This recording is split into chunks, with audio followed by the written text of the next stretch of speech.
So it goes, in the cooperative enforcement of federal immigration laws. Can you see the hypocrisy of the same people that I remember? I've been doing this 20 years, 22 years.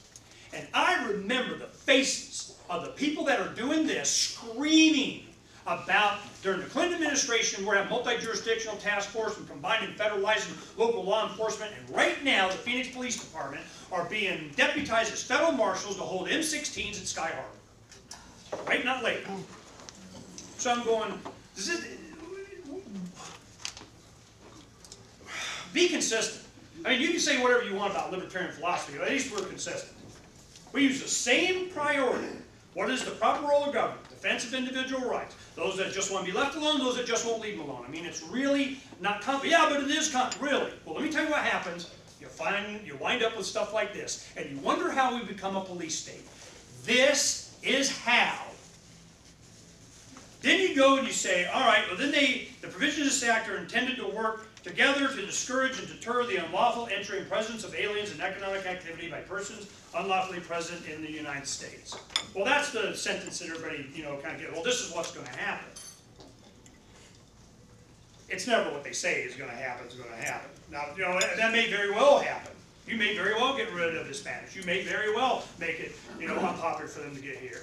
Then you have, half of the homes. During the peak of the real estate thing, Donna and I was a real estate agent for a while too. She does this all the time. We get access to the data and so on. Do you know at the peak of the real estate bubble, 2007, 2008, 40% of the homes for sale in Arizona were vacant. Just speculative. What happens when that started to go? Then you have all the Hispanics leave. Just the occupation rate. Housing in Arizona is going to go down another 15 to 25%. I guarantee it. It's math. And the only way that they can stop it, for temporarily, is you have Obama right now doing automatic refis of your home value right down to where it was at low interest rates, doing kind of anything they could to get to what? One more election cycle. And you know what's after this election cycle? Yeah. One more election cycle. Yeah, eventually. So I'm going, okay, I see. And then I look in here on page 1, line 20, where they wanted to have contact. This is their mindset. The only thing that stopped them from having that in it, because they're going to pass whatever they want, the only thing that stopped that was Shelton's case and highlighting that law that was there. And Alan, I remember you were going on about this years ago, back when they were doing, you have to talk, if you don't cooperate with officers, remember that? You have to cooperate with them, or you're going to jail, you're guilty of some crime because you wouldn't answer an officer's questions about something. That was a big deal. And you used to have people going, no, which way did he go? I don't know. I don't want to talk to you. Citation. We want to make it criminal for you not to fully cooperate with every cop every time. What's Mark Victor say? You don't talk to cops. This is their mindset. Then you get to the person is presumed not to be an alien who's unlawfully here if.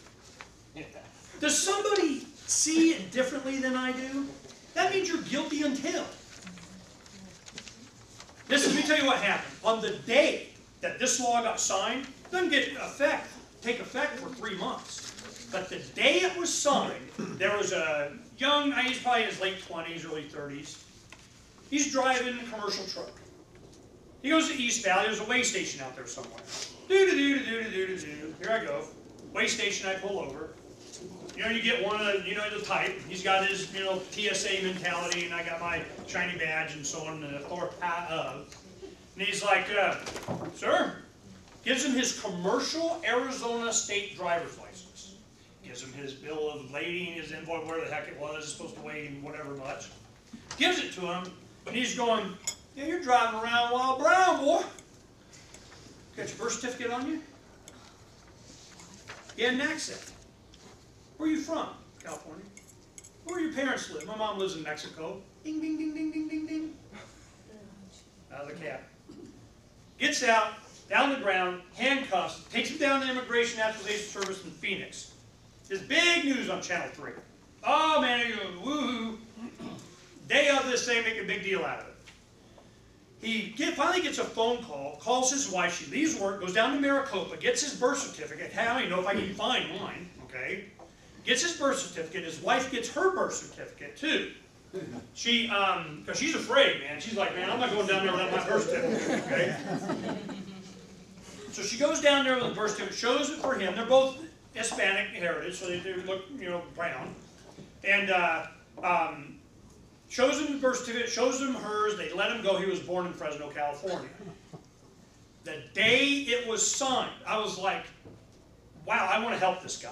I mean, we need to go. Call Channel 3, talk to a reporter. 3-4 days, we just kept hammering on him, remember? Just hammering on him. Give us the contact. We got to get attorney, man, rock and roll. Let's go. Let's go. Let's go. Oh, man, nobody wanted, we're letting this one go. Somebody got to somebody and said, no. So I'm like, yeah, we may follow that around. So I tell that story a lot. Maybe this guy get in contact with me and I ever get a hold of him. So this is already started. Already started. Checkpoint pastors, you say, hey man, I'm not doing it. Am I being detained? Yes, I'll bet you are. You're being bloodied too. Yeah. So I'm, and you can go further into this and it keeps going on and on and on, but the rest of it's just ouch quit it, how they're going to do it to you.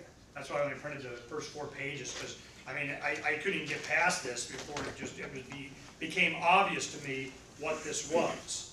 You know, it gave more power to law enforcement. It put them, oh, and then it says nobody's eligible for parole, you can't get, I mean, it's like, it might as well be Guantanamo.